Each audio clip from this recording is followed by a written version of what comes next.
Le 30 avril 1975, une paix violente a engouffré le Vietnam. Avec les tanks nord-vietnamiens prenant d'assaut le palais présidentiel du Vietnam du Sud, le Vietnam du Nord avait atteint son rêve de réunification du Vietnam sous l'égide communiste. Plus d'1 million de Sud-Vietnamiens sont partis en mer pour échapper aux communistes et beaucoup en sont morts. Des dizaines de milliers ont été tués, d'autres emprisonnés dans des goulags. Au Cambodge voisin, la situation était similaire, avec les communistes de Pol Pot prenant le pouvoir, débutant un règne de terreur qui allait mener à la mort de 2 millions de personnes sur une population de 7 millions. Pour les Américains, symbolisé par l'évacuation de leur ambassade, c'était l'humiliation. Son allié tombait et les communistes triomphaient. La confiance américaine et son prestige à l'international étaient affaiblis, de même que la cohésion nationale après des années de mauvaise gestion de la guerre.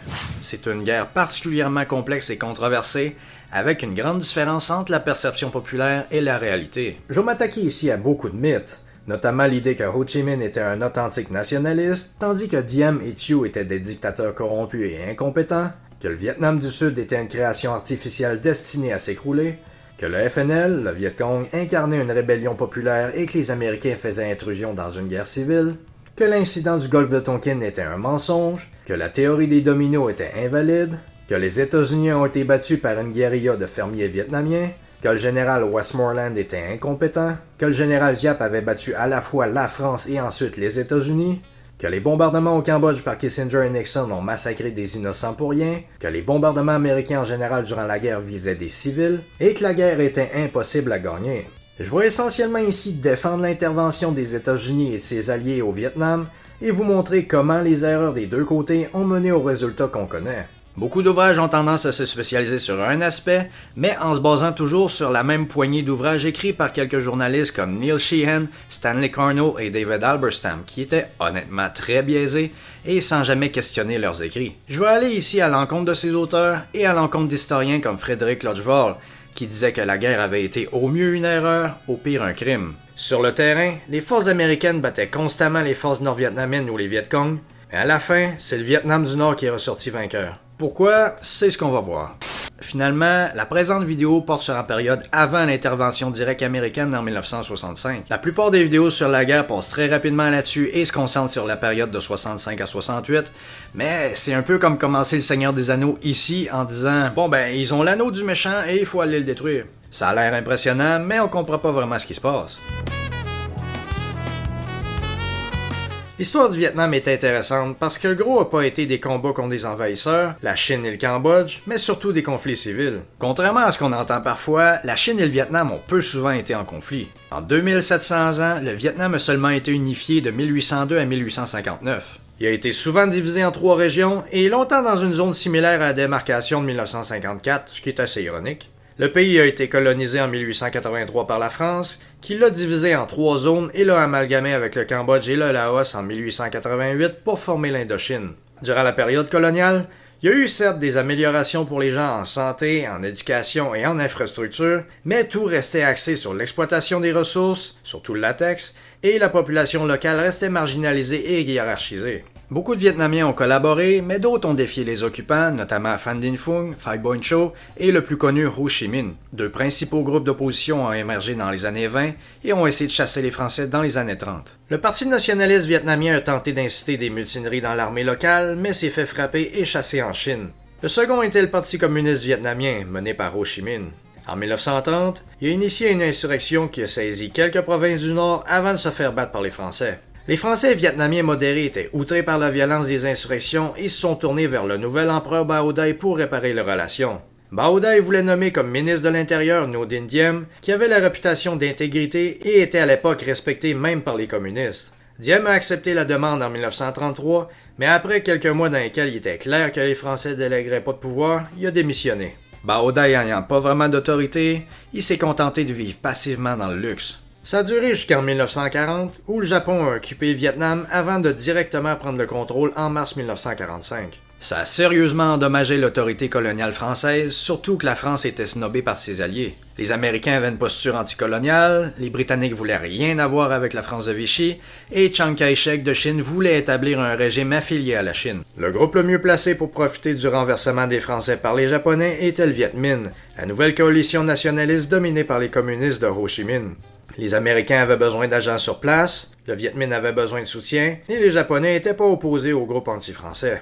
Avec la reddition japonaise du 15 août 1945, c'était le chaos, et Ho en a immédiatement profité pour saisir des zones et récolter des armes. Il parlait d'indépendance, mais pas de communisme, ce qui a aidé à rallier les populations.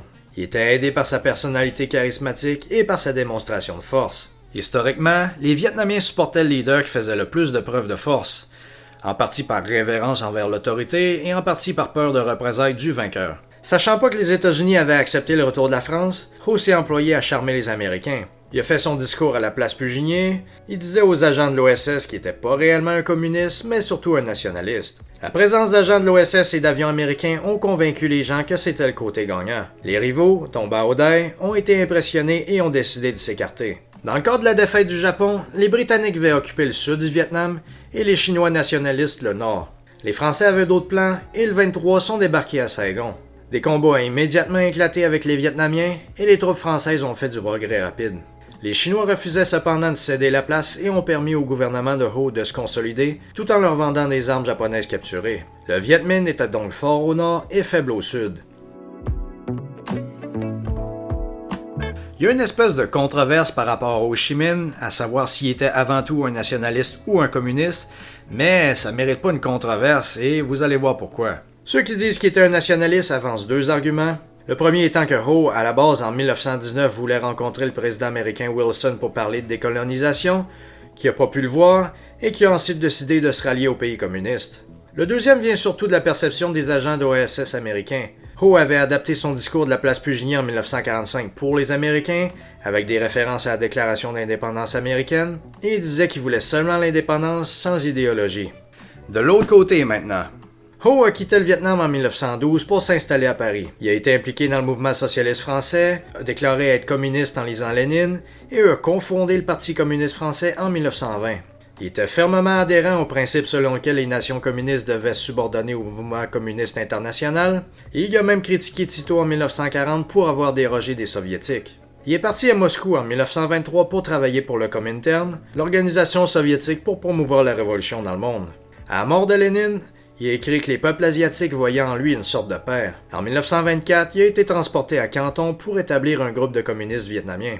En conformité avec les théories de Lénine, qui disaient de s'allier temporairement avec le bourgeois pour écarter le colonisateur avant de se rebeller contre le bourgeois, Ho s'est allié avec les groupes nationalistes. Il disait que la Ligue des Nations était contre-révolutionnaire. Il a été envoyé par la suite par le Comintern à Siam, en Malaisie et à Singapour pour inaugurer des partis communistes locaux. Moscou l'a aussi mis en charge des activités révolutionnaires au Laos et au Cambodge, menant à la création du Parti communiste indo-chinois. En 1930, il a initié une insurrection qui a saisi quelques provinces du Nord. Des propriétaires terriens et les fonctionnaires coloniaux ont été exécutés et les terres ont été distribuées aux fermiers. Après son échec, Ho a été incarcéré à Hong Kong. Il est revenu au Vietnam en 1941 pour établir un mouvement communiste et a établi un QG dans une grotte de montagne qu'il a baptisé Karl Marx, près d'une rivière qu'il a baptisée Lénine. C'est là qu'a été fondé le Vietnam Doc Lap Dong Min Hoi, Ligue pour l'indépendance du Vietnam, abrévié Viet Minh. Contrairement à la vision de plusieurs Occidentaux qui pensaient que le Viet Minh est un véritable groupe de nationalistes, il restait sous le leadership du Parti communiste. Les groupes rivaux étaient peu à peu éliminés, avec les leaders souvent tués, jusqu'en 1946. Même au sein du mouvement communiste, parce que Staline était la figure respectée, des trotskistes comme Tuong Tu Han étaient persécutés. Ho a appelé l'OSS américain pour de l'aide, et l'OSS lui a fourni des armes en échange de la promesse de combattre les Japonais.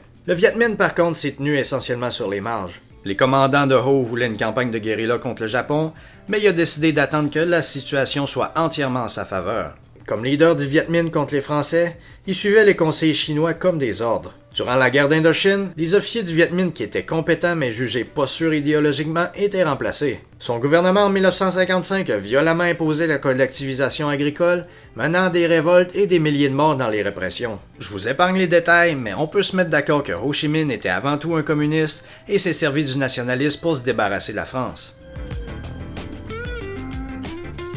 Dans les villages du nord du pays, le Viet Minh a exécuté plusieurs milliers de notables. Et comme on l'a vu, il restait des partis nationalistes non communistes, et le Viet Minh a mené une guerre contre eux en 1946. Le Viet Minh n'a toutefois pas réussi à éliminer l'opposition dans le sud. La situation était plus chaotique, avec une multitude de factions qui essayaient chacune de gagner des adhérents. La France était de retour en 1945 et occupait facilement le sud du pays.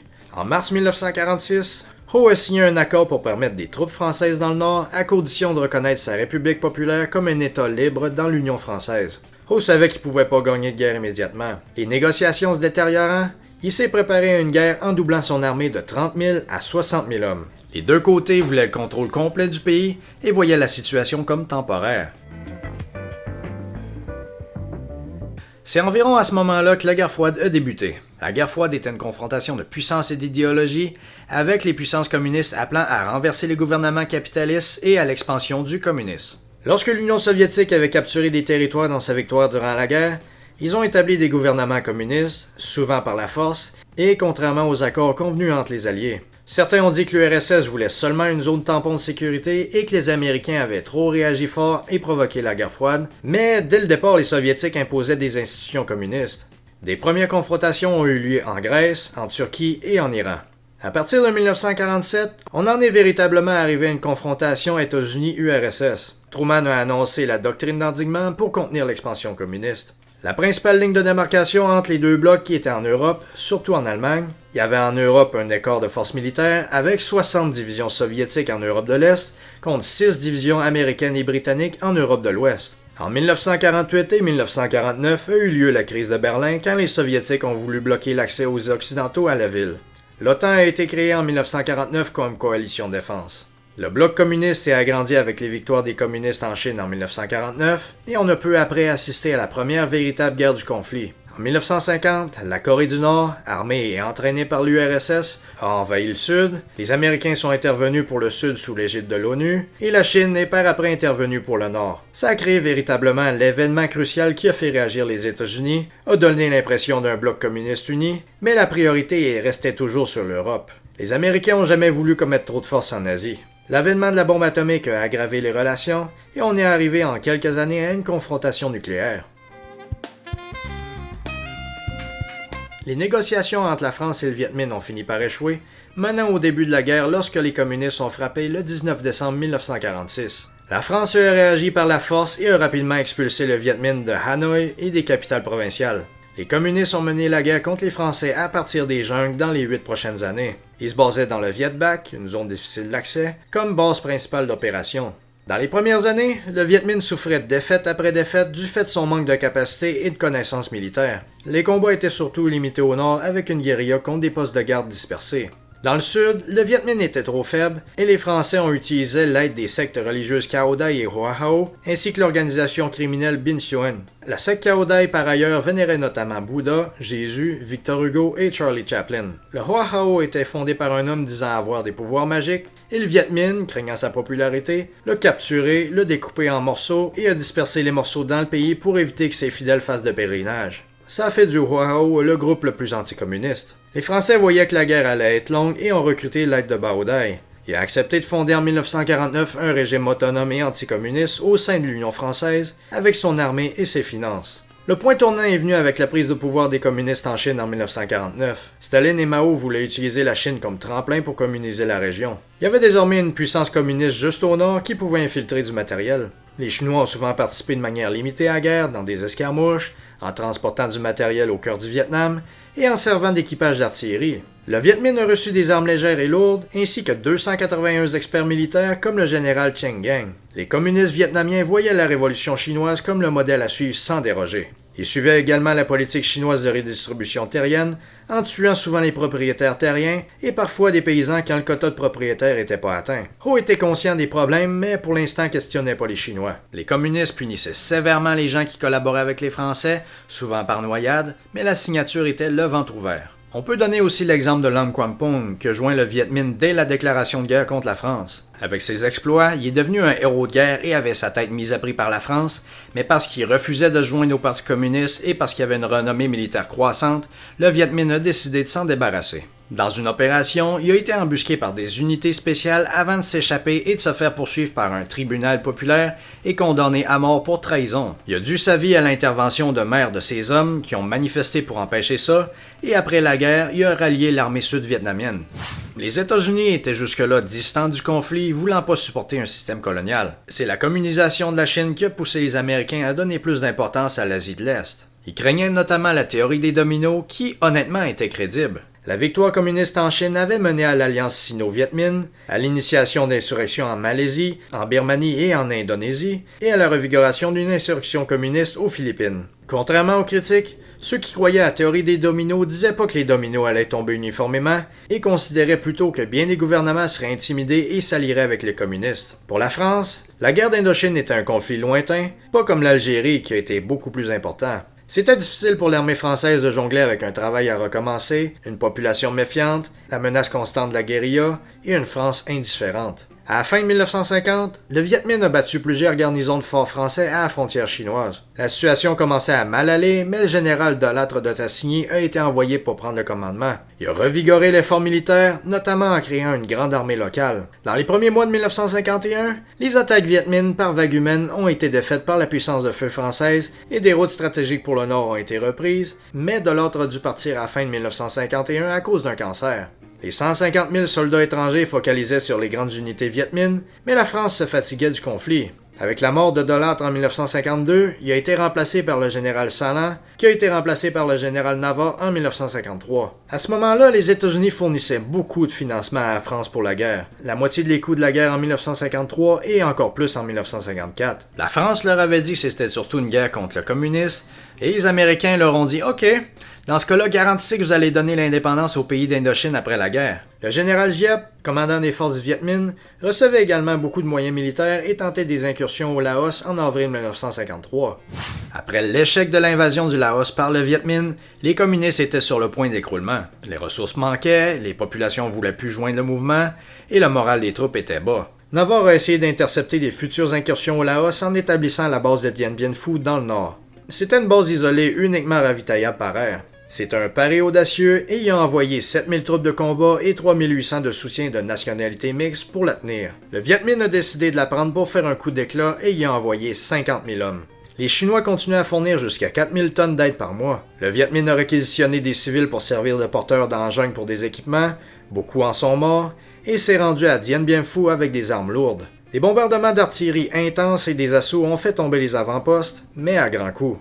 Ho Chi Minh savait que la situation était désespérée et demandait l'aide directe de la Chine. Les États-Unis ont envisagé d'intervenir quand la situation est mal tombée pour les forces françaises. On pensait envoyer des bombardiers pour attaquer les concentrations communistes, mais Eisenhower voulait pas intervenir sans coalition internationale. Après des assauts d'infanterie massifs et en perdant 22 900 hommes, le Viet Minh a réussi à faire tomber la base le 7 mai 1954. C'était pas réellement un coup militaire pour la France, mais un coup de prestige. La guerre était déjà controversée politiquement et il a été décidé d'en finir là. Une des raisons de l'échec français était de ne pas avoir établi un véritable État dans le Sud et une armée vietnamienne forte. Au pic de la guerre en 1953, le Viet Minh avait 6 divisions pleines pour 425 000 hommes, incluant les guérillas, tandis que l'armée vietnamienne avait seulement 45 bataillons de combat pour une force de 198 000 hommes. Le 21 juillet, l'accord de Genève a été signé par la France, le Viet Minh et plusieurs autres pour l'établissement de deux Vietnams divisés au 17e parallèle, ce qui paradoxalement coïncidait à la division du pays par la dynastie Nguyen au 16e et 18e siècle. Bao Dai mènerait le Vietnam du Sud et ses 11 millions de personnes, tandis que le Viet Minh dominerait le Nord et ses 14 millions. Les élections d'unification seraient prévues pour 1956, et une commission incluant l'Inde, la Pologne et le Canada surveillerait le respect de l'accord. Contrairement à l'idée populaire, le Viet Minh n'a pas été obligé par la Chine et l'URSS à accepter la division. Il voyait l'accord comme moyen de donner un temps de repos au mouvement communiste. Il est important de noter que ni les États-Unis ni le nouveau Vietnam du Sud avaient signé. L'histoire du Vietnam du Sud est vraiment intéressante. Il est passé par 4 étapes.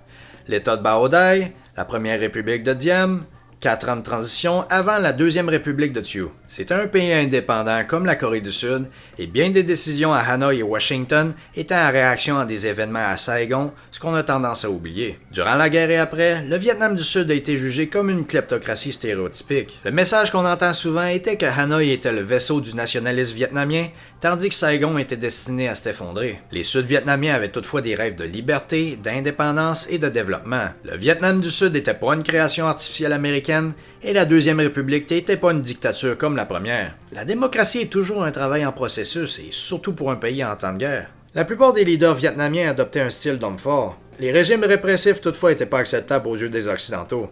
Il y avait 4 bases de conflit chez les nationalistes sud-vietnamiens: politique, religieux, régional et ethnique. Je peux pas passer dessus en détail malheureusement parce que la vidéo est déjà assez longue. Dans le pays, le groupe le plus puissant était l'armée. Elle était l'élément nationaliste le mieux établi dans le sud, mais était aussi affligée par le factionnalisme, notamment entre officiers nés dans le nord ou le sud et entre bouddhistes et catholiques. Dans les religions, le bouddhisme était la plus importante, et des 12 millions de Sud-Vietnamiens à ce moment-là, 3 à 4 millions étaient bouddhistes, dont la moitié des pratiquants, un autre 3 à 4 millions étaient confucéens, 1,5 million étaient catholiques, et 2 millions de plus appartenaient aux deux sectes Cao Dai et Oahu. Peu avant la signature des accords de Genève le 7 juillet, Bao Dai a nommé No Dinh premier ministre.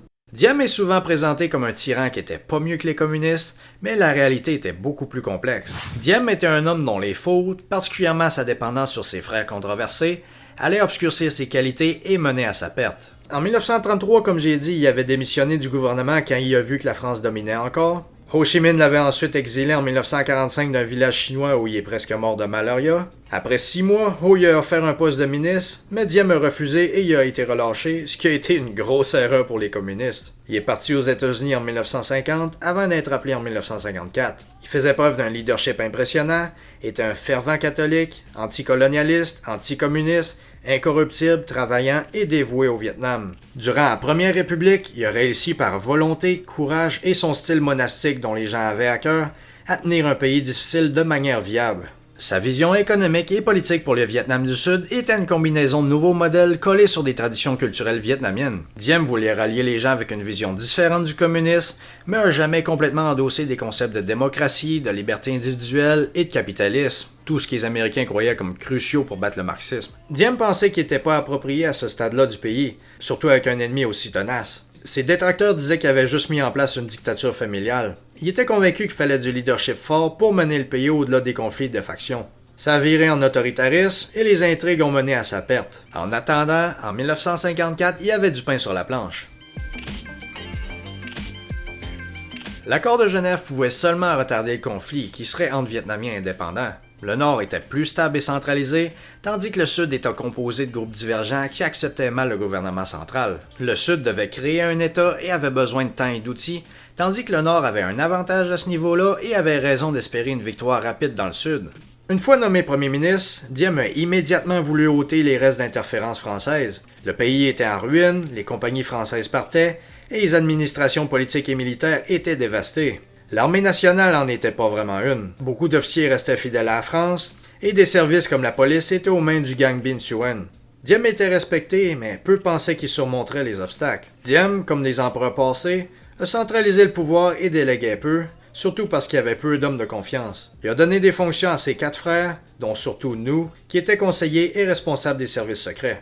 Il fallait d'abord gagner le contrôle de l'armée qui était encore sous commandement français et qui, en juin 1954, avait 219 000 hommes. Elle était peu entraînée et motivée, mais restait essentielle. Elle avait à sa tête le général Hinh, citoyen français qui était contre la prise en charge par Diem. Il a été démis de ses fonctions et a tenté de créer son propre parti en croyant qu'il avait du soutien et a menacé de coup d'État. En réalisant que les Américains soutenaient le premier ministre, il a quitté pour la France. Plusieurs élites éduquées en France aimaient pas Diem, en grosse partie parce qu'il avait redistribué des terres que la France leur avait données pour avoir leur soutien. Ces élites-là, qui parlaient souvent anglais, avaient un accès disproportionné aux visiteurs occidentaux et donnaient une mauvaise image des choses. Les Américains sont devenus divisés sur Diem entre ceux qui voulaient implanter le modèle américain et ceux qui respectaient le premier ministre dans le contexte local. Eisenhower a aussi décidé de renforcer l'armée sud-vietnamienne, envoyant le général Collins sur place. Collins en est venu à admirer les qualités de Diem, mais a continué à vouloir l'éduquer à libéraliser son gouvernement. Cette tendance-là des représentants américains faisait que Diem les écoutait peu souvent.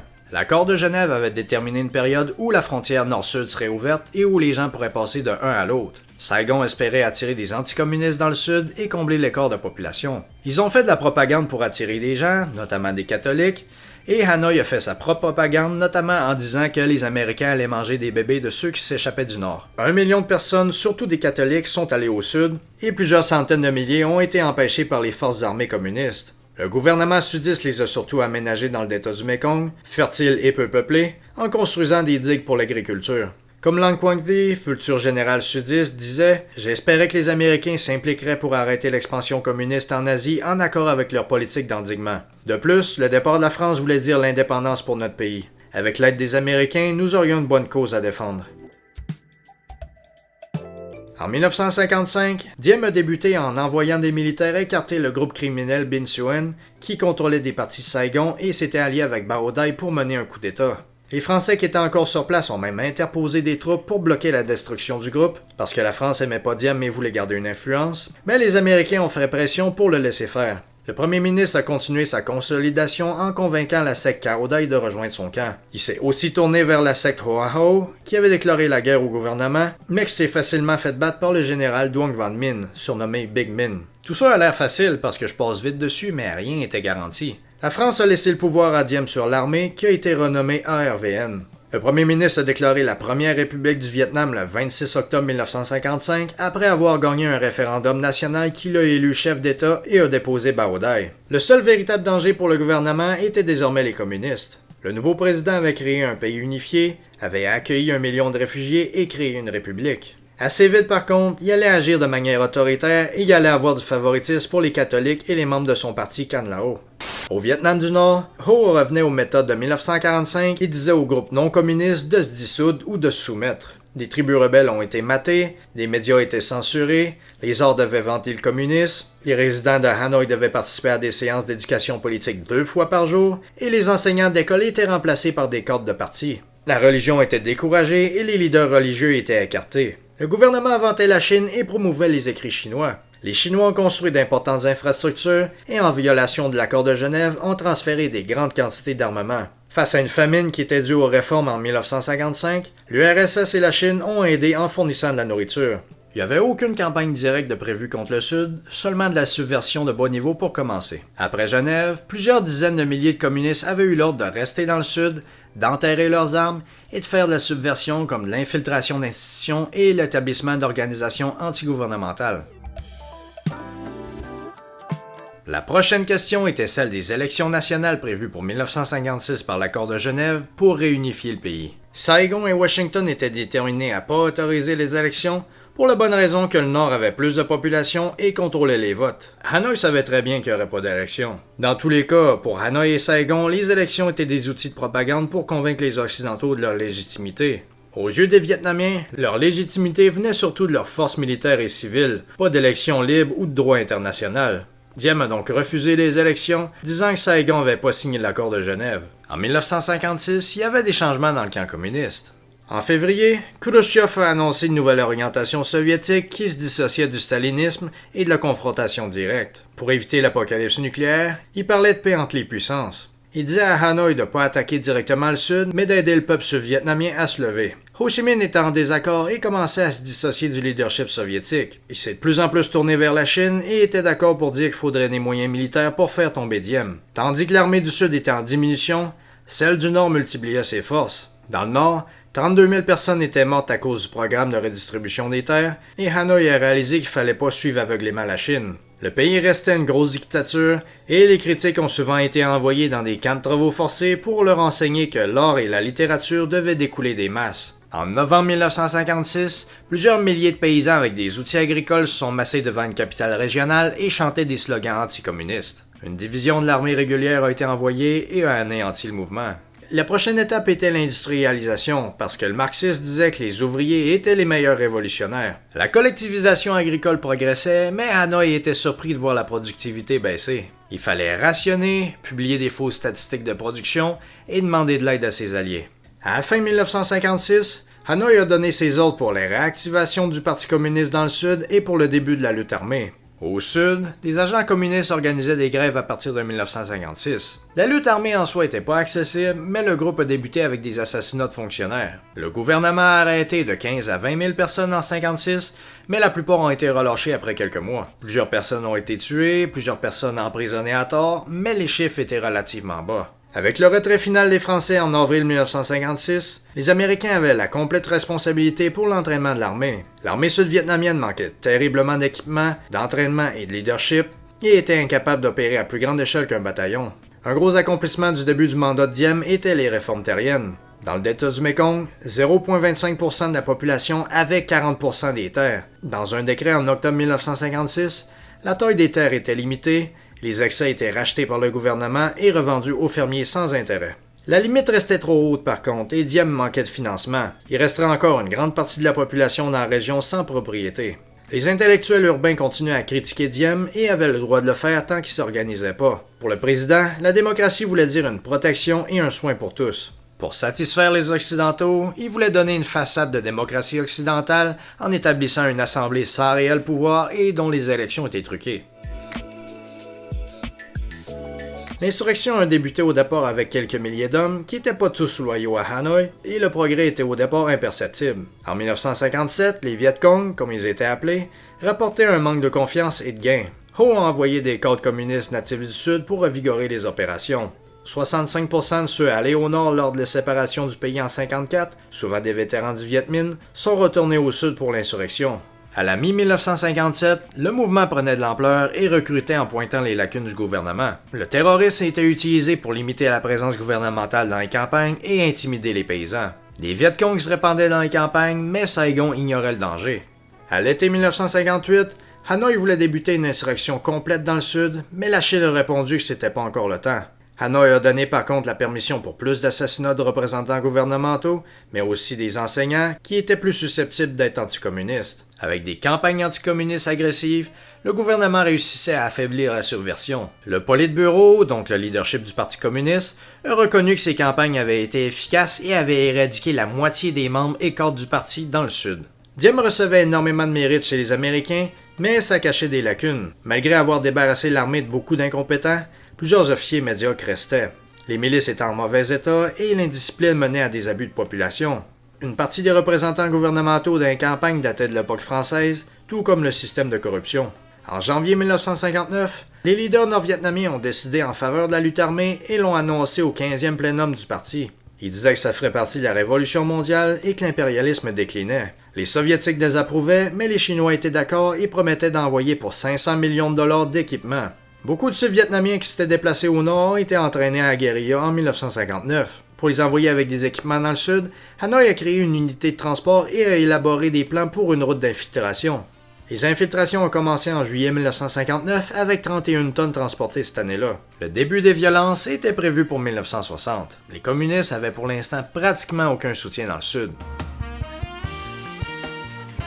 En 1960, les communistes ont porté leur premier coup en débutant une rébellion dans la province de Bente. Le même mois, ils ont monté leur premier véritable assaut sur la base d'un régiment de la RVN dans la province Tay Ninh. Le 26 janvier, ils ont profité du congé du Tet pour frapper par surprise. Ils ont tué 40 soldats et pris 600 armes. Le général Tan Van Don a analysé avec justesse que c'était dû à un mauvais leadership, en grande partie parce que le régime plaçait des loyalistes du Can Lao dans des postes où ils n'étaient pas qualifiés. L'insatisfaction militaire a mené une tentative de coup mal planifiée le 11 novembre 1960, mais les frères No ont réussi à gagner du temps pour allier des forces loyales. Le général Khan, très apte commandant de troupes et loyal à Diem, a particulièrement travaillé pour assembler des troupes loyales et contrer le coup. Ça a profondément marqué le président et les militaires. La loyauté était désormais essentielle et certains officiers étaient marginalisés. Le coup raté a aussi convaincu Hanoï d'accélérer ses plans pour la création du Front national de libération, je vais pas prononcer ça, je vais l'appeler FNL ou Viet Cong, lors du 3e congrès du parti à Hanoï. Le but était de cacher l'empreinte de Hanoï dans la guerre. Le Politburo écrivait « Nous devons présenter le Front de libération au public immédiatement, sans attendre de déterminer les personnalités qui le composeront. La faiblesse de notre mouvement au Vietnam du Sud au cours des dernières années a été que nous n'avons pas été capables d'attirer un large soutien des éléments anti-Diem parmi les classes supérieures, que nous n'avons pas été capables de former un front uni avec les éléments opposés aux États-Unis et à Diem, et nous n'avons pas eu un nom à utiliser en public pour faire appel à la population et à utiliser dans notre stratégie pour semer la division et isoler Diem. C'est une occasion favorable pour nous de corriger cette faiblesse de notre mouvement en formant le Front de libération du Vietnam du Sud. » Les assassinats ont largement augmenté, avec 150 assassinats et 50 kidnappings par mois. Les milices sudistes étaient moins bien armées et menées que le Viet Cong et étaient incapables de maintenir la sécurité. Les forces de Saigon étaient dans des villages de jour, et le Viet Cong s'y rendait la nuit pour établir sa présence, redistribuer des terres et collecter des taxes. Les cadres recrutaient surtout des adolescents, plus enclins à joindre, et bon nombre de paysans supportaient ou joignaient le Viet Cong. La plupart connaissaient pas les développements politiques ou les factions, et très peu étaient attirés par l'idéologie. Les directives du parti disaient de mentir sur les tenants du communisme parce que, comme Lénine disait, les paysans sont un peu comme des bourgeois, ils pensent qu'à eux-mêmes, et donc ils accepteraient pas la collectivisation. Les violences contre les récalcitrants étaient un facteur pour expliquer que les gens collaborent, mais le gros facteur était la propension des Vietnamiens à suivre ceux qui sont plus forts. Nombre de témoins ont dit avoir rejoint le front parce qu'ils étaient forts. Le Viet Cong bénéficiait d'un bon leadership charismatique qui traitait les gens avec apparente gentillesse et était excellent en propagande. L'autorité restait à Hanoï. Le manifeste du front parlait ouvertement de liberté contre la dictature de Diem sans mentionner le communisme. C'est la propagande qui a mieux fonctionné que prévu chez les Occidentaux, parce que beaucoup croyaient que le mouvement était réellement une coalition d'opposition indépendante de Hanoï, ce qui a beaucoup fait sourire les cordes du Parti communiste. Vers la fin de l'année, Hanoï a décidé de créer une nouvelle piste d'infiltration, cette fois à travers le Laos. C'était pas idéal avec les difficultés du terrain, le risque d'opposition par les Américains et par les Laotiens, mais le besoin était urgent. Le Laos était un pays avec 2 millions d'habitants et très peu d'infrastructures de transport. La jungle épaisse couvrait le territoire, facilement l'infiltration, et le Sud aurait nettement plus de frontières à protéger. Je peux pas souligner assez à quel point le Laos est important et a probablement été le véritable facteur pour le résultat de la guerre. L'accord de Genève en 1954 parlait de retirer les troupes étrangères du pays, mais les communistes du Pathet Lao étaient encore conseillés par des Nord-Vietnamiens et les Chinois. Les États-Unis supportaient la droite laotienne et dans une moindre mesure les centristes, qui parfois coopéraient avec les communistes. Hanoï utilisait des troupes pour attaquer des droitistes et établir la piste Ho Chi Minh. Les Laotiens en général n'étaient pas un peuple guerrier, et les attaques nord-vietnamiennes les décimaient. Le général de droite Phu My a décidé d'aller reprendre la capitale Vientiane, et malgré l'aide d'urgence militaire nordiste ainsi que l'aide matérielle chinoise et soviétique aux neutralistes et communistes, il a réussi.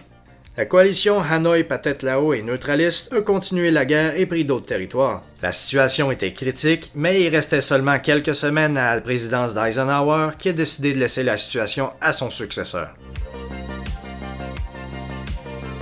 John Kennedy est arrivé au pouvoir en 1961. Il admirait Diem et sa gestion des crises. Son opinion de lui est venue à changer, mais il est resté jusqu'à sa mort convaincu qu'il fallait défendre le Vietnam du Sud. L'International Control Commission, qui supervisait l'application des accords de 1954, disait que le Nord faisait de la subversion et de l'agression clandestine dans le Sud.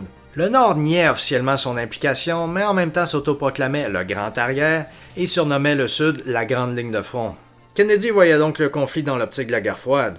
Critiquant le penchant de l'administration Eisenhower pour la réponse nucléaire comme menace, il parlait désormais de réponse flexible, un concept avancé par le général Maxwell Taylor et selon lequel il fallait préparer les États-Unis à tout type de conflit pour éviter la guerre nucléaire. Ça impliquait une expansion des forces conventionnelles et non conventionnelles. Kennedy était adepte de la contre-insurrection, même s'il pensait plutôt qu'il s'agissait de raids commando plutôt qu'un long processus qui dépendait des populations locales. La contre-insurrection semblait gagner en importance quand Khrouchtchev a dit que l'URSS encouragerait des guerres de libération nationale dans le monde. Le jeune président favorisait des gens intelligents et vigoureux plutôt que des hommes d'expérience accumulés. Son secrétaire de la Défense, Robert McNamara, avait une excellente capacité de mémoire et d'analyse et était surtout doué en statistiques. Il a nommé McGeorge Bundy, un académicien probablement encore plus intelligent que lui, comme conseiller. Dean Ross, qui avait une expérience variée, a été nommé au département d'État. Les trois hommes allaient être les principaux conseillers en affaires de sécurité nationale pour les présidents dans les 6 prochaines années. Plutôt que d'adopter une grande stratégie pour les affaires mondiales, Kennedy voulait faire du cas par cas. McNamara et ses WizKids voulaient remodeler le Pentagone pour imposer leur rigueur économique et statistique comme dans une compagnie privée. Ils croyaient que leur intelligence et leur capacité économique les rendaient plus aptes à faire des décisions militaires que l'expérience des officiers. Au début de 1961 au Vietnam du Sud, les frères No ont amalgamé la contre-insurrection britannique en Malaisie, les kibbutz israéliens et la pacification française pour établir des hameaux stratégiques. Les communautés rurales seraient fortifiées pour se défendre face au FNL. Nous était l'architecte et superviseur du programme.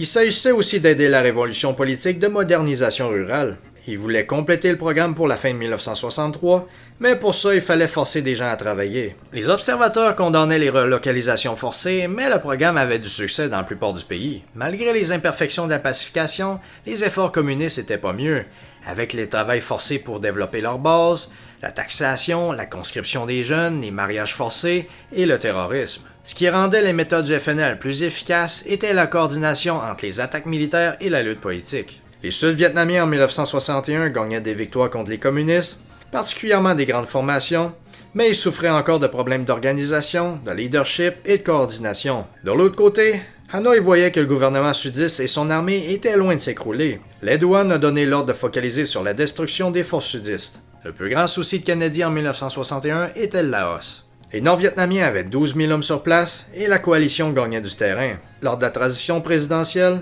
Eisenhower avait dit à Kennedy que le Laos était d'une importance capitale pour la région. Quand les communistes laotiens ont annoncé le 3 mai qu'ils étaient ouverts à des négociations internationales, Kennedy a saisi l'occasion. Il voulait négocier le retrait des communistes de certaines zones, ce qui était évidemment hors de question pour eux. Les communistes négociaient parce qu'ils avaient déjà des zones nécessaires pour la piste Ho Chi Minh.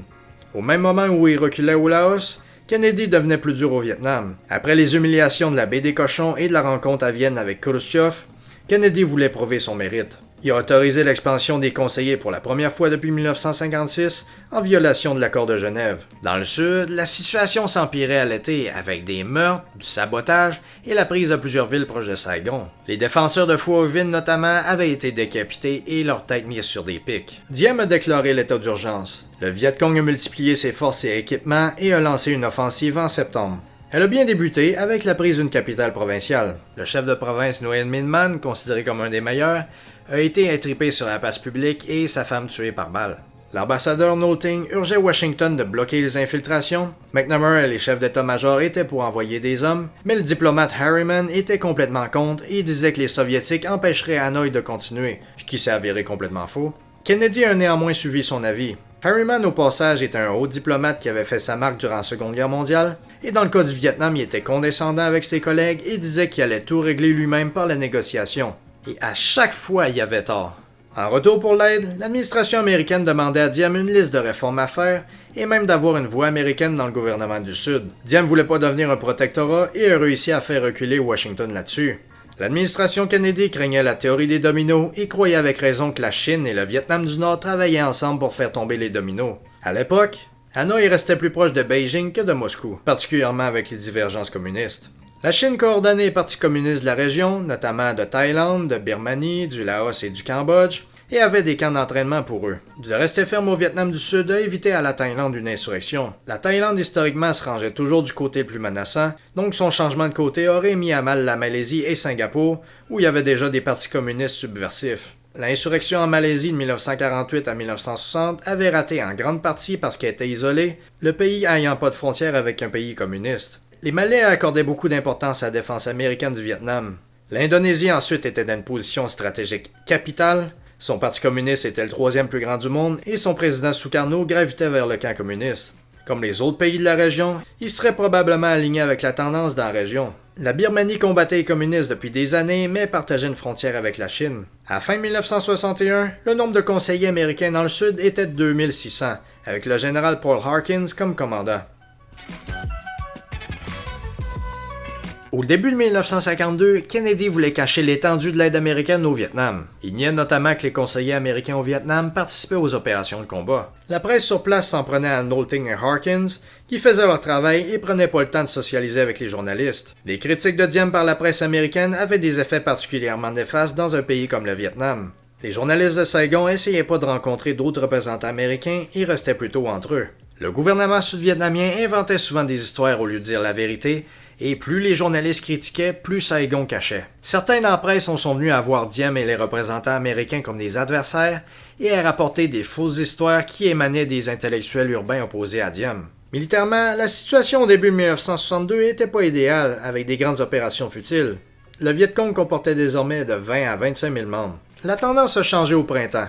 La performance des militaires s'améliorait, avec plus d'emphase sur des petites unités et les opérations nocturnes, et une plus grande vitesse de réponse. Avec les succès, les villageois étaient plus enclins à aider le gouvernement et fournir des renseignements. Les raisons de l'amélioration incluaient l'arrivée d'hélicoptères pour escorter et débarquer des troupes, des blindés de transport, des radios, la hausse du nombre de conseillers de 2600 à 11 500, qui menait par l'exemple sur le terrain et partageait les risques, et finalement l'amélioration du leadership militaire et administratif. Les hameaux stratégiques étaient de plus en plus mis en place. Ils étaient défendus par des barrières, une végétation coupée autour, d'autres défenses physiques, et désormais par des représentants du gouvernement qui restaient là jour et nuit et qui la plupart du temps avaient de la famille sur place. Les corps du gouvernement venaient désormais réellement aider les paysans, comme les corps de Viet Cong faisaient, en mieux. Hanoï a décrété que la destruction des hameaux stratégiques était la priorité. Le Politburo voyait que la victoire s'éloignait. Les douanes, très militants, voulaient continuer la guerre prolongée, mais avec une faible intensité pour pas attirer une intervention américaine directe. Ils espéraient provoquer des négociations dans le sud comme pour le Laos, et ensuite prendre le contrôle du gouvernement par infiltration. Les chefs d'état-major, la CIA, Diem et la Thaïlande demandaient à Kennedy de défendre le Laos et d'aider Phu My, mais le président a refusé. Immédiatement en réaction, le Pathet Lao et les Nord-Vietnamiens ont immédiatement volé le cessez-le-feu en attaquant. La Chine et l'URSS aidaient en logistique, et l'armée royaliste a été repoussée. Plusieurs aux États-Unis urgeaient pour des mesures fortes, et Eisenhower a dit que la perte du Laos mènerait à la perte du reste de la région. Kennedy est arrivé en juillet à un nouvel accord négocié qui a gelé la situation, et avec l'engagement des Nord-Vietnamiens encore une fois à se retirer, ce qui, bien entendu, n'ont pas fait, le Pathet Lao empêchait les représentants de la Commission internationale de contrôle d'aller dans ces zones qui incluaient la piste Ho Chi Minh. Les infiltrations par la piste n'ont pas ralenti, arrivant à 10 000 hommes à la fin de l'année et incluant des armes lourdes. C'était ironique que les communistes dans le Sud étaient si dépendants sur les infiltrations qui venaient du Nord et que le Vietnam du Sud a été accusé d'être un État non viable parce que dépendant sur les États-Unis. Dès le 20 juillet, les forces sud-vietnamiennes ont démontré leur posture plus agressive en effectuant une attaque aéroportée de nuit et en infligeant une défaite aux communistes. Avec les défaites répétées, le Viet Cong coupait dans les grandes opérations et les populations étaient plus enclines à collaborer avec Saigon. L'enthousiasme gagnait le pays, mais la presse américaine allait intensifier son animosité, particulièrement avec l'arrivée de David Halberstam. Lui et Neil Sheehan étaient deux jeunes correspondants sans expérience qui pensaient avoir le droit à toute information voulue et étaient furieux lorsqu'ils se faisaient répondre non. Ils avaient tendance à voir les choses en noir et blanc. En débutant, ils supportaient la politique américaine de soutien pour le Sud et voulaient pas miner les efforts militaires. Halberstam du New York Times, le média américain le plus influent, s'est rapproché de John Paul Vann, conseiller militaire américain en quête de gloire. Vann donnait amplement d'informations et critiquait les mêmes personnes que les journalistes. Il était attaché à la 7e division de la RVN qui connaissait des superbes résultats. Les journalistes passaient énormément de temps avec cette division-là parce qu'elle était proche de Saigon. Elle a souffert une défaite en octobre, après quoi Diem a dit à son talentueux commandant Cao d'éviter les pertes. Vann disait qu'à cause de ça, Cao faisait des opérations dans le vide et évitait l'ennemi. Halberstam a répété l'histoire et l'a généralisé à l'ensemble des forces sudistes. D'autres journalistes comme Richard Tregaskis, Kenneth Crawford, Margaret Higgins, Joseph Alsop et Harold Martin allaient voir d'autres unités à travers le pays, avaient une meilleure vue d'ensemble et rapportaient une bonne situation. 1963 avait bien débuté pour le Sud, mais allait finir de manière catastrophique. C'est facilement une des années les plus importantes de la guerre. Au début, les livraisons d'équipements américains en 1962 avaient notamment permis la création d'unités motorisées qui infligeaient des défaites aux forces communistes. Les hélicoptères permettaient une mobilité supérieure à celle des ennemis. En réaction, les commandants communistes ont décidé de cesser de fuir au premier contact, d'établir des positions fortifiées pour embusquer des forces de la RVN et gagner des victoires de propagande. On arrive à la bataille d'Ap Bac le 2 janvier 1963, qui était présentée par les journalistes comme un échec et la preuve de l'incompétence des militaires sud-vietnamiens, mais la réalité était plus complexe. Le renseignement avait appris qu'il y avait une force de 120 communistes à Ap Bac, et on a envoyé une force beaucoup plus grosse d'1 millier d'hommes contre eux. En réalité, les communistes étaient 400 et contrairement à avant, étaient retranchés au lieu de faire de la guérilla. À cause des politiques de Diem, il n'y avait pas d'unité de commandement, notamment avec des chefs de province qui avaient de l'autorité sur certaines unités. Le colonel Dam était incapable de commander sous la pression des imprévus, et l'Américain Vann qui l'accompagnait ajoutait à l'agitation. Les forces sudistes avaient été formées à répliquer à de la guérilla, donc à combattre en petits groupes séparés et flexibles, mais là soudainement ils faisaient face à un ennemi retranché et parfaitement dissimulé. Vann avait choisi une zone d'atterrissage pour des hélicoptères en renfort, mais il n'avait pas vu la présence de troupes ennemies, ce qui a mené à un désastre. Plusieurs hélicoptères étaient sous un feu nourri, et les soldats qui débarquaient se faisaient massacrer, avec 5 hélicoptères détruits. Les blindés M113 étaient censés arriver, mais ont pris du temps, et une fois arrivés, ne savaient pas où tirer. L'ennemi était bien caché, et son feu touchait avec précision les tireurs de M113 qui étaient exposés. Les M113 faisaient exactement comme ils avaient été entraînés par les Américains, en attaquant avec des petits groupes pour de la flexibilité, mais là les communistes pouvaient concentrer leur feu. Le général Cao s'est fait envoyer pour prendre la situation en main et a restauré le calme, voyant que tout était pas mauvais. Il avait l'ordre de minimiser les pertes et a raté l'occasion d'écraser les ennemis. Vann voulait des tactiques plus agressives avec des charges frontales coordonnées, mais Cao voulait intensifier le soutien aérien et d'artillerie et attendre des renforts. Certains ont donc accusé les Sud-Vietnamiens de craindre les pertes, mais c'était plutôt un ajustement tactique devant des assauts coûteux. Ça correspondait exactement à ce que les Américains allaient faire avec leur intervention dès 1965, donc de favoriser la puissance de feu pour minimiser les pertes. Le temps que le soutien aérien arrive, les Viet Cong s'étaient échappés. C'était un échec tactique relatif, les communistes ayant des pertes bien supérieures en proportion, mais moins grandes en absolu. Tandis que les médias américains parlaient d'une défaite du Sud, les Viet Cong parlaient d'une victoire retentissante et un symbole de succès. Les soldats avaient performé généralement bien, mais le commandement divisé était problématique. Hanoï était prêt à payer le prix du sang, mais pas Saigon. Il fallait donc plus d'entraînement parce que de construire une armée reste un long processus. Van a donné aux journalistes, dont Halberstam et Sheehan, un récit de la bataille qui mettait l'entièreté de la faute sur les sudistes, parlant d'une performance misérable et disant que les sudistes n'écoutaient jamais ses conseils. Il leur a jeté le blâme pour les difficultés causées par ses propres erreurs, et il avait complètement menti en disant que c'était pas lui qui avait choisi la zone d'atterrissage et qui avait commis la plus grosse erreur de la bataille. Les journalistes ont tout gobé ça. Sheehan écrivait que les Sud-Vietnamiens avaient manqué d'agressivité, et Halberstam disait que c'était révélateur du système politique qui rendait des officiers uniquement axés sur la promotion. Pour Van et ses amis journalistes, la zone la plus importante du Sud était le Déca du Mekong, où le gouvernement avait plus de difficultés. Le Mekong était en réalité la zone la moins importante. Il était pratique pour le Viet Cong pour des opérations de guérilla de faible intensité et fournissait des recrues et de la nourriture, mais pouvait pas servir de base pour des vraies opérations. Les provinces du Delta étaient loin du Vietnam du Nord et Hanoï était incapable d'y monter des opérations d'envergure.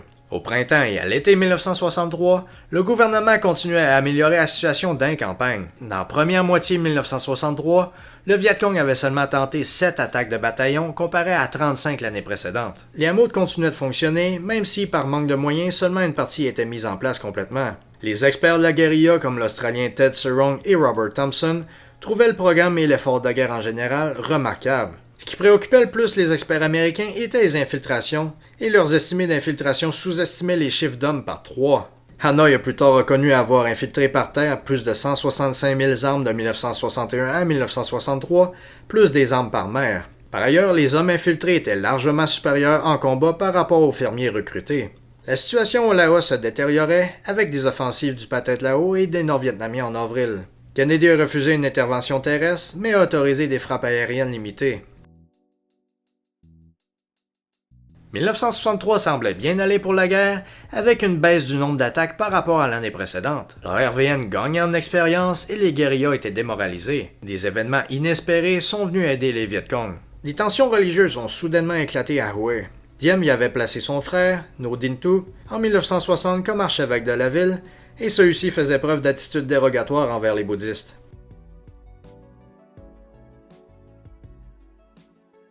Le tout a éclaté en mai, quand, après une célébration catholique en l'honneur de Thuc, Diem a banni l'affichage de drapeaux par des entités non gouvernementales, ironiquement pour empêcher les tensions religieuses. Ça a mal passé parce que peu après, des bouddhistes ont affiché des drapeaux qui ont été arrachés par la police. Le moine militant Thich Thi Quang disait que c'était de la persécution religieuse, et des centaines de personnes ont manifesté. Les autorités locales ont essayé sans succès de disperser la foule, des soldats ont été ensuite envoyés, et une explosion d'origine controversée dans la foule a tué plusieurs personnes. Réagissant au tumulte, des soldats ont ouvert le feu. Il y a eu 9 morts et 14 blessés.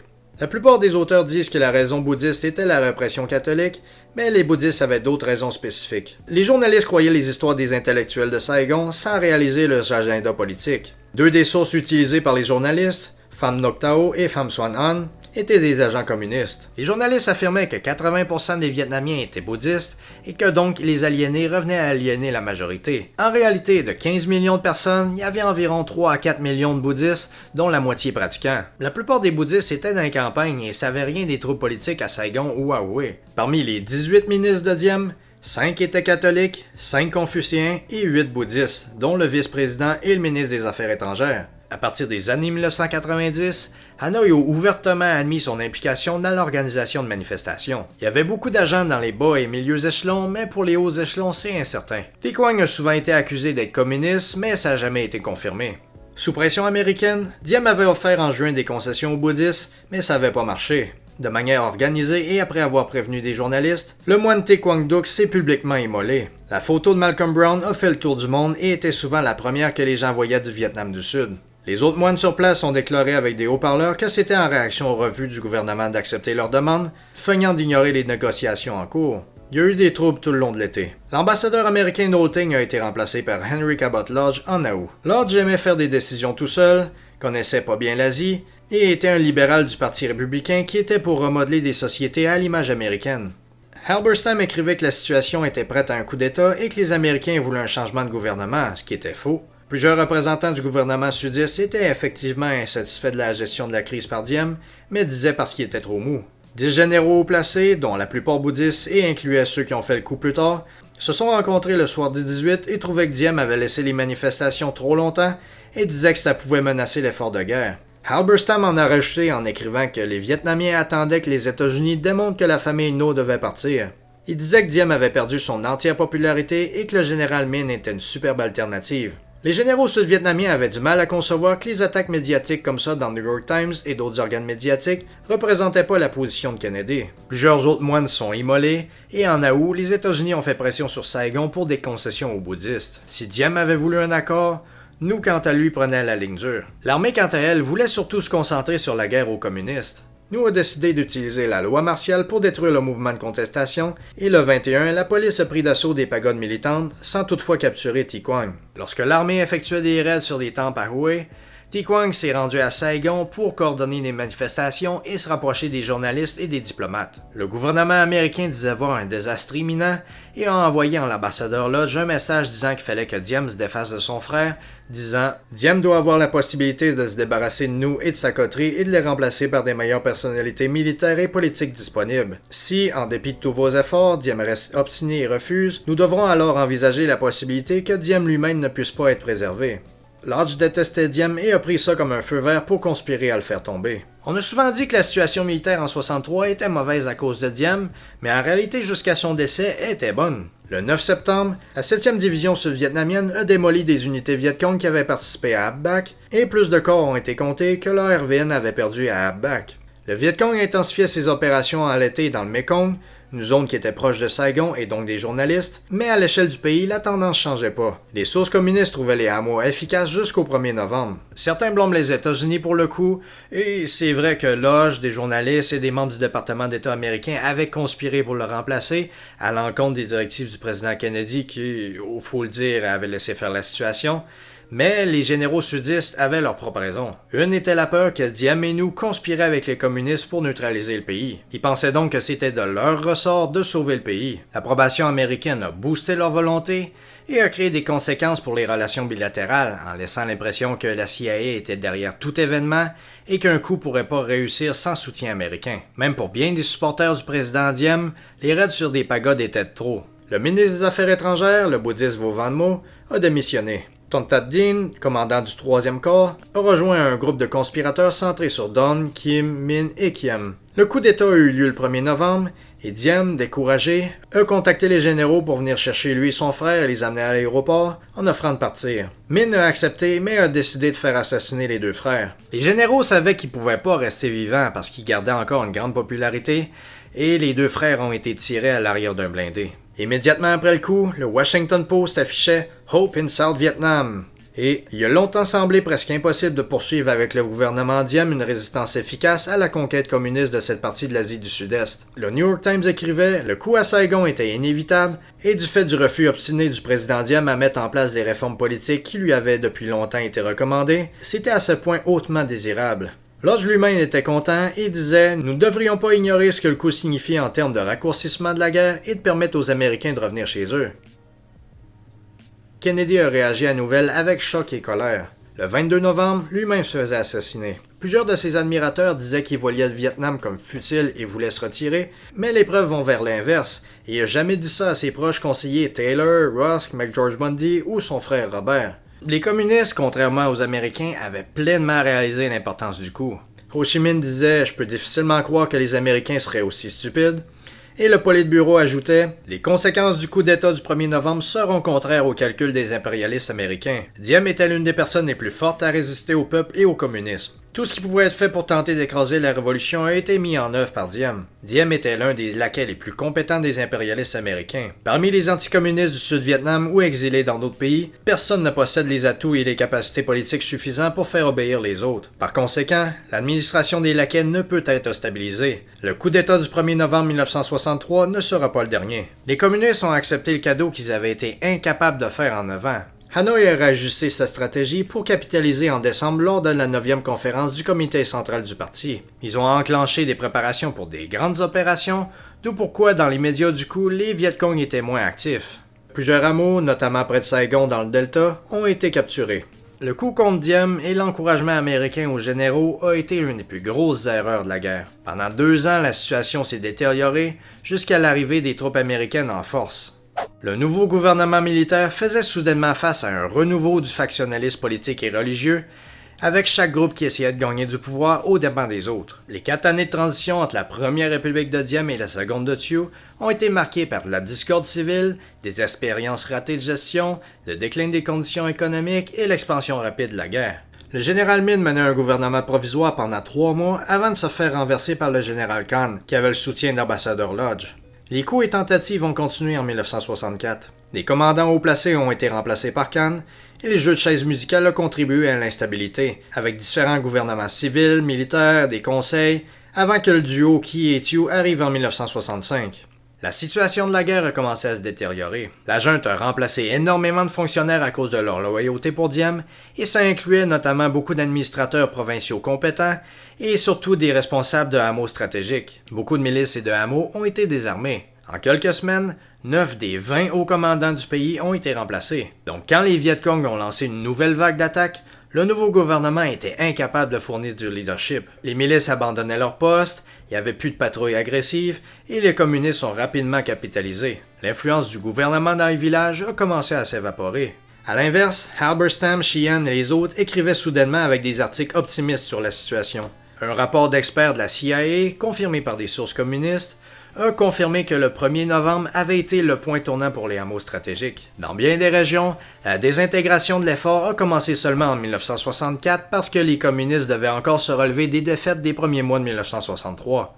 Le vice-président Lyndon Johnson a succédé à Kennedy à la tête des États-Unis. Lyndon Johnson était à base un sénateur très apte à pousser ses collègues à adopter de la législation, mais il s'intéressait peu aux affaires internationales. Son focus était surtout les programmes domestiques, et comme on va le voir, il voulait surtout minimiser les actions au Vietnam pour faire le moins parler possible.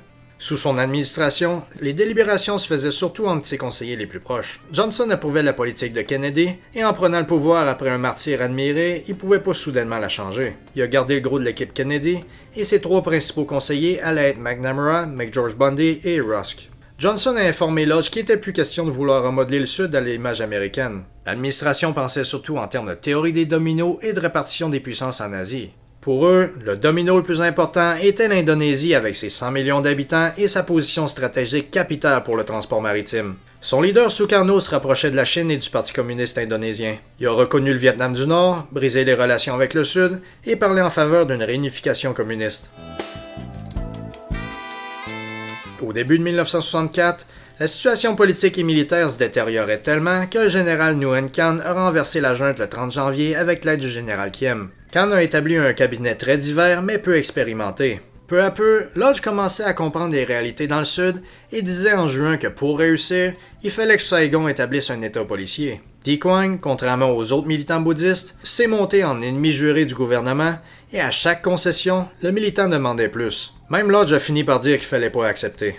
Au Vietnam du Nord, il y avait également une transition, mais beaucoup plus stable. La santé d'Ho Chi Minh étant en déclin, c'est le Duan qui était le plus dominant. Les Duan étaient pour un rapprochement avec la Chine et plus d'adhérence à l'idéologie communiste chinoise. Il critiquait fortement les Soviétiques pour la coexistence pacifique et s'opposait à Giap et Thuong Thien qui étaient en faveur de la position soviétique. Giap gardait sa place de ministre de la Défense, mais le général Tan allait prendre la charge de la guerre dans le Sud. Le Duan et Tan voulaient des plus grandes batailles pour détruire les forces sudistes et disait que les questions d'armement étaient secondaires à l'esprit. Le Viet Cong serait donc renforcé par du recrutement et surtout une hausse des infiltrations. Dès 1964, la plupart des infiltrés étaient originaires du Nord. Giap avertissait qu'une hausse trop rapide des opérations pouvait provoquer les Américains, mais Mao était d'accord pour des grandes batailles décisives. Pour la nouvelle stratégie, les Nord-Vietnamiens ont transformé la piste Ho Chi Minh en route de camions. Ils pourraient envoyer en 1964 4 fois plus d'équipements que l'année précédente. Et les communistes reprenaient l'offensive au Laos, mais le gouvernement Johnson ne voulait pas répondre. Les Américains n'avaient pas porté beaucoup d'attention à l'infiltration par mer, qui prenait de l'ampleur. Les équipements lourds étaient plus faciles à transporter par bateau.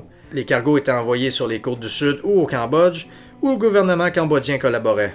La marine sud-vietnamienne avait été particulièrement affaiblie depuis le coup et avait un leadership inepte. L'arrivée de 3600 tonnes d'armes par mer en 1964 a eu des effets notoires sur la guerre. Le Viet Cong déposait désormais de la K-47, de lance-roquettes et d'autres armements modernes. À la fin de 1964, pratiquement toutes les unités étaient équipées et disposaient d'une puissance de feu supérieure à celle des soldats de la RVN. Contrairement au mythe populaire, le Viet Cong a obtenu moins de 10% de ses armes par capture de 1960 à 1965. Comme Hanoï disait, et comme le général Samuel Williams avait dit dans les années 50 et s'était fait critiquer pour, la clé pour faire tomber le Sud était la destruction de ses forces conventionnelles. Les hommes du Nord envoyés avaient désormais comme directive des actes terroristes contre les Américains et leurs installations. Il y a eu des attentats dans des bars, des matchs sportifs ou encore des théâtres. Un navire américain a même été coulé dans le port de Saigon le 2 mai par des commandos. Le 12 avril a eu lieu la plus grosse confrontation militaire jusque-là, avec un bataillon communiste prenant Kien Long avant d'étriper le chef de district et de tirer sa femme. La situation n'était pas entièrement mauvaise, avec par exemple le colonel T de la 7e division, qui au passage avait été le premier d'une classe de 300 dans une formation militaire aux États-Unis, qui est allé battre clairement les Viet Cong à Ap-Bac, mais cette fois-ci il n'y a pas eu d'attention médiatique. Il y a eu un autre succès à la fin de 1964 à Kienoa sur la côte. Il y a eu des faits héroïques, notamment des conseillers américains qui ont gagné des médailles, contrairement au dire de Neil Sheehan dans A Bright Shiny Light, qui disait que c'était une guerre sans héros. Durant la bataille de Nam Dong le 6 juillet, le sergent Terence Terran avait perdu l'usage de son bras, mais continuait à tirer son AR-15 de la taille, menant une Silver Star.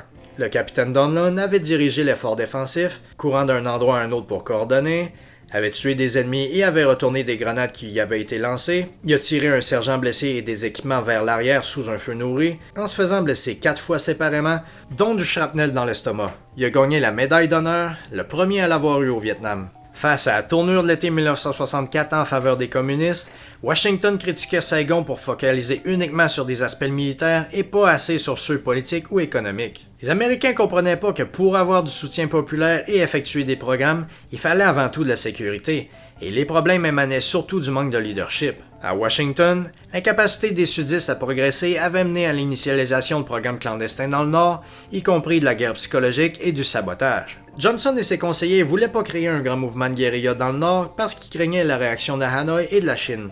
Les raids navals de commando avaient plus de succès, mais à grands coups. Les chefs d'état-major américains et la CIA recommandaient des frappes terrestres et aériennes au Laos et au Vietnam du Nord, mais l'équipe Johnson a tout rejeté.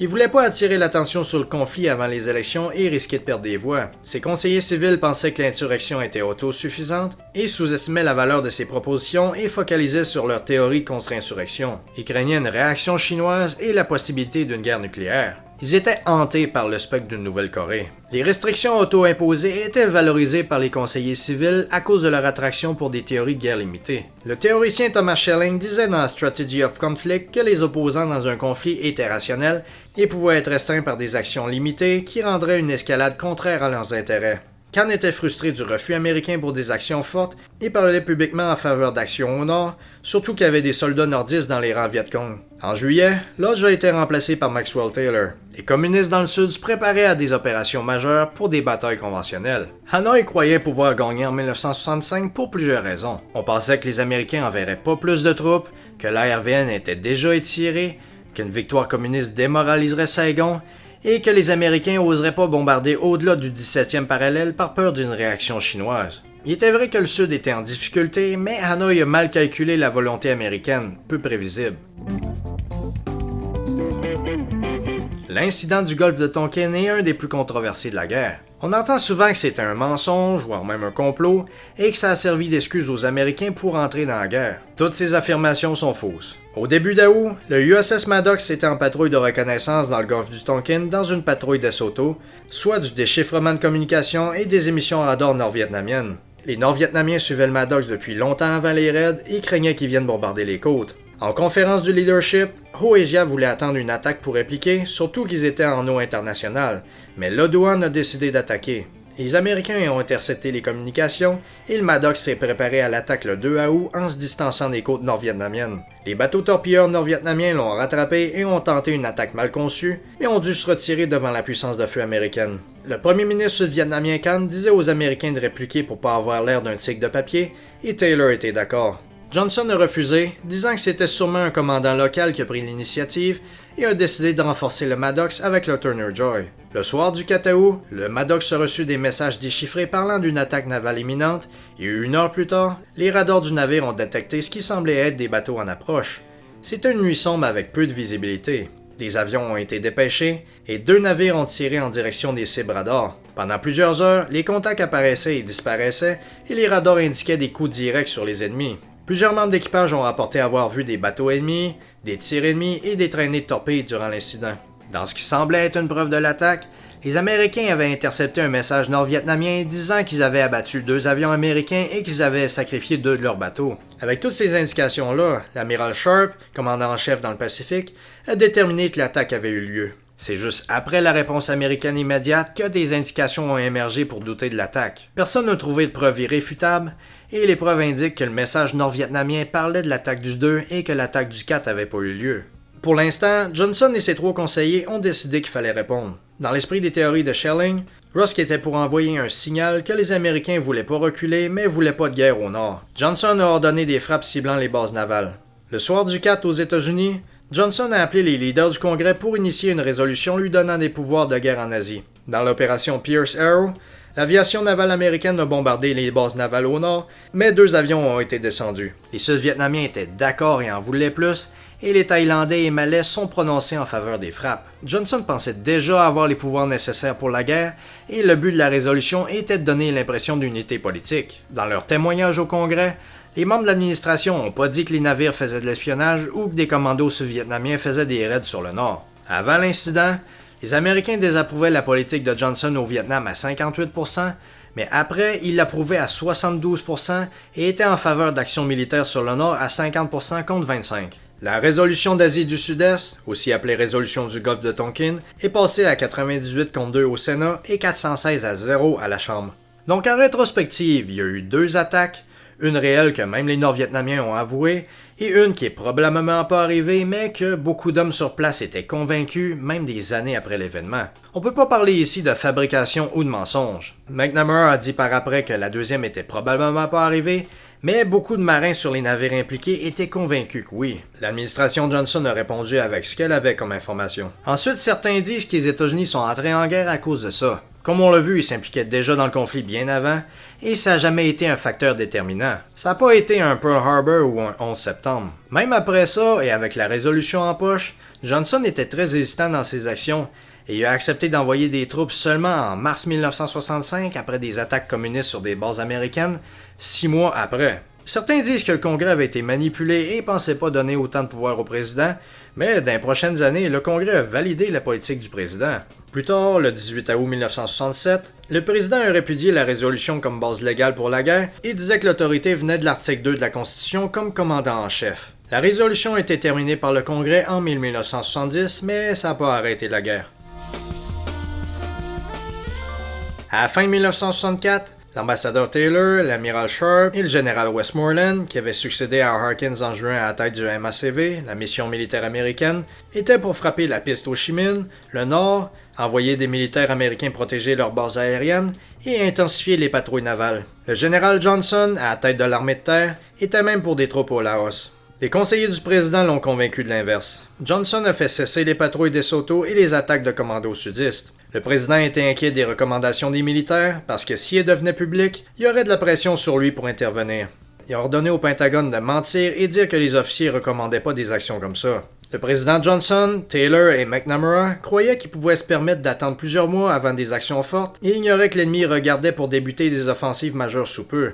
Au Vietnam du Sud, le militant bouddhiste Thi Quang disait que le premier ministre Khan était à la solde des catholiques et des établissements catholiques ont été détruits comme des églises, une école, des magasins, avec des morts. Khan ne voulait pas réprimer les émeutes, craignant le même sort que Diem, et a décidé d'accepter les demandes.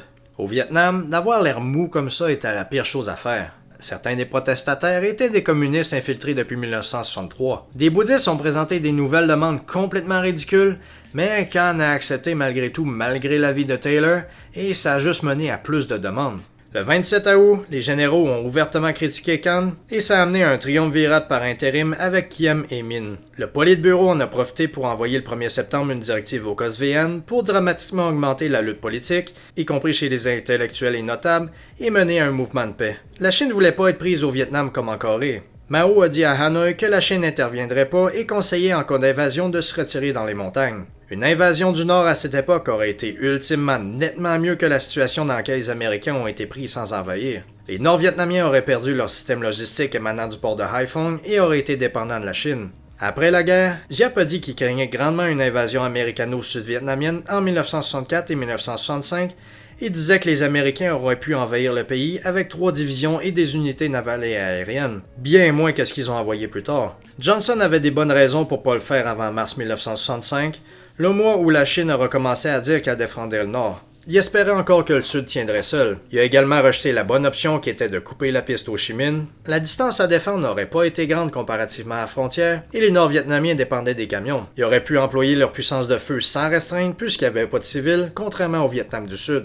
Le général Dong Si Nguyen, en charge de la piste durant la plupart de la guerre, disait qu'il craignait pas les bombardements aériens, mais craignait une intervention terrestre, même mineure. Hanoï craignait pas d'intervention américaine à ce moment-là à cause de la trop grande prudence de Johnson, et Ho disait notamment qu'il avait fait peur à la marine américaine. Durant la campagne électorale de 1964, Johnson se présentait comme un candidat de la paix et disait qu'il n'enverrait pas de troupes au Vietnam.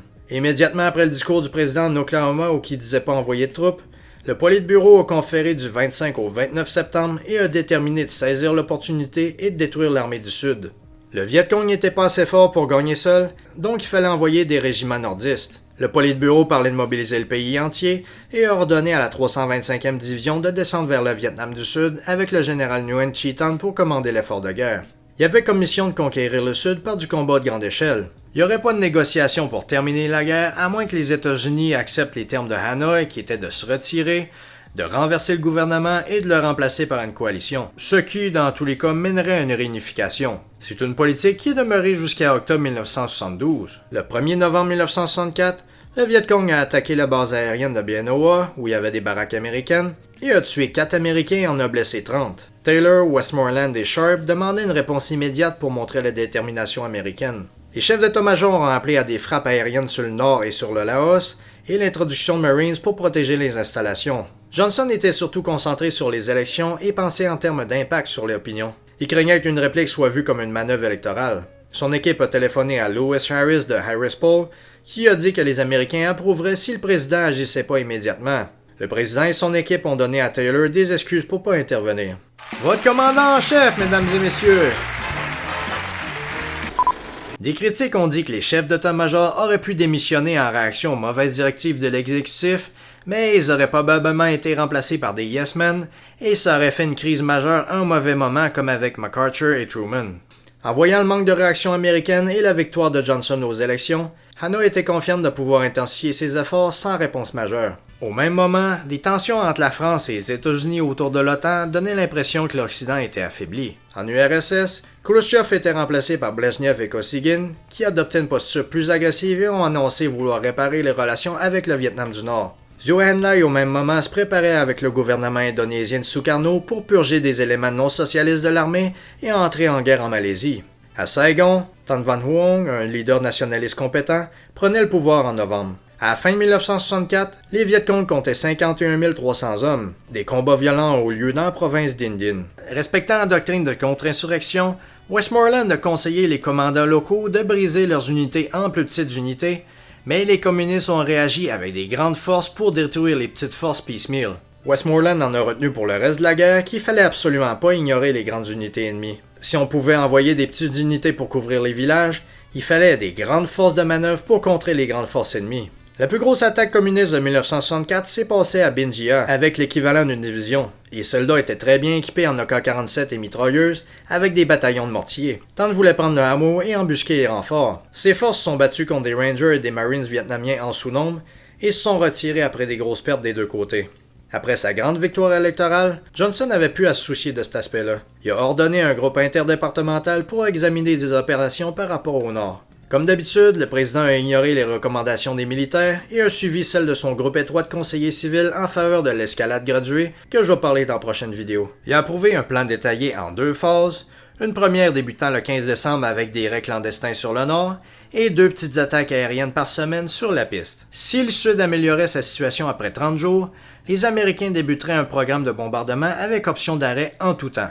Des historiens connus, notamment Lodgewall ou David Kaiser, ont dit que Johnson avait décidé de bombarder le Nord et d'introduire des troupes à ce moment-là dès 1964, mais les preuves sont maigres. En réalité, Johnson envisageait encore la possibilité de recul. Le président avait fait le minimum pour maintenir le Sud jusqu'en juin 1965. Les plans de guerre cités par les 2 auteurs étaient des plans de contingence de dernier recours. Johnson croyait que l'intervention américaine serait longue et difficile et donc voulait pas se commettre sauf si c'était le dernier moyen de sauver le Sud. Le 14 novembre, les frappes de l'opération Barrel Roll au Laos ont débuté avec 4 avions 2 fois par semaine. Fumier et les chefs d'état-major américains ont supplié Johnson d'y aller plus fort, mais l'administration a dit que le but était pas d'infliger du dommage mais d'envoyer un signal de détermination.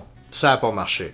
Le 24 décembre, 2 agents communistes ont fait exploser une voiture remplie d'explosifs sous un hôtel, tuant 2 officiers américains, en blessant 38 autres, et plus de 25 civils blessés. Taylor s'est accordé avec Sharp pour bombarder le Nord en réponse, mais Rusk et McNamara ont convaincu le président de refuser, disant qu'avec l'instabilité à Saigon, le Viet Cong était peut-être pas en cause, malgré l'abondance de preuves et les dires du FNL eux-mêmes.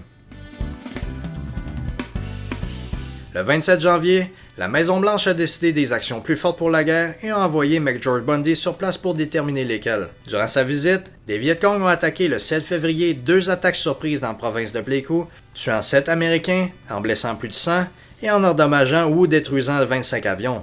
Johnson a décidé de répondre, mais a choisi la plus faible des 3 options présentées, l'opération Flaming Dart, soit bombarder des baraques nord-vietnamiennes. Et même à ça, la plupart des sorties ont été annulées à cause du mauvais temps.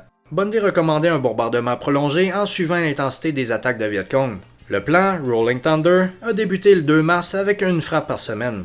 Je vais détailler dans la prochaine vidéo les idées de signaling et de réponse graduée, mais en gros, les mesures militaires prises visent non pas des objectifs militaires, mais à commencer doucement et à monter l'intensité pour envoyer un message à Hanoï que « Attention, vous voyez ce qu'on peut faire? On peut faire plus fort, donc arrêtez ce que vous faites. » Évidemment, ça n'a pas marché parce que les communistes souscrivaient pas aux mêmes théories universitaires.